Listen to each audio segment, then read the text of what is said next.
Well, we have our site that we've been working on. If you've been following along with the videos that I've been giving you, um, again, we've got the name of our site, we've got our logo, we've got our buttons that whenever we get to them, we can hover over them and get a show that they're a button with a certain amount of space.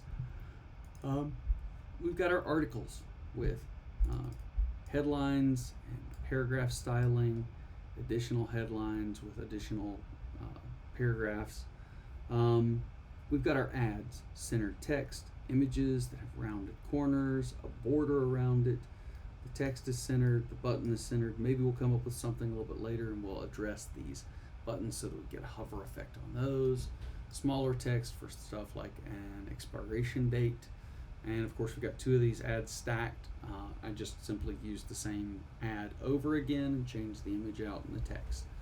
So now that we've got all that, the footer is where we're aiming our attention now. The footer includes all of this stuff down here. A copyright. Frequently, you want to be able to lay claim on the contents, and that might have some legal verbiage in there. You could even potentially have other links or things like this, like your privacy statement and stuff like that. Then a footer area that has links to pages, links to other information, your social media, other items. I don't know what this would be. This is a placeholder, and more links. What we're going to try to do is get that to look more like this. We've got this in its own special little place.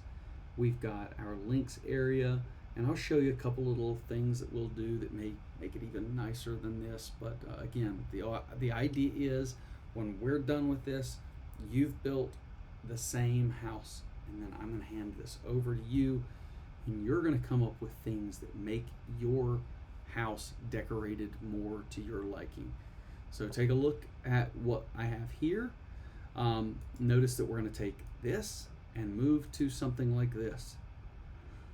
And we're going to do that in the code. So if we can, let's just hop over to the code right here. And you see that I've added in this footer. You'll see that there's not a lot of styles in line. Like I don't have my list element with style equals whatever. This is all just, using our current normal stuff. Now I did add a via line here and made a max width of my image. But for the most part, this is all just HTML.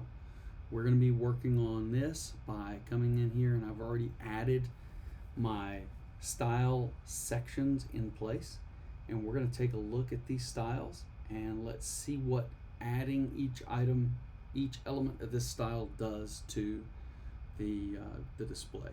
So now that you see that I've got my CSS in place, I've got the section in place.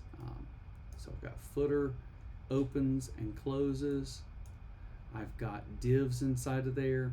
Then I've got another section of divs, which is my 4 columns, and inside of that 4 columns is column 1, column 2, and you notice these divs are indented. So outer div, inner div, inner div. Of course, we're going to have some things that cause them to float beside each other.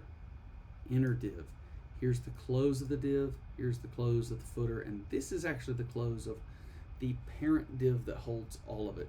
Now, if we were doing this 100% correctly, then of course that would probably have something that at the end of the footer, in the div, in the body of the HTML, and then in the HTML also.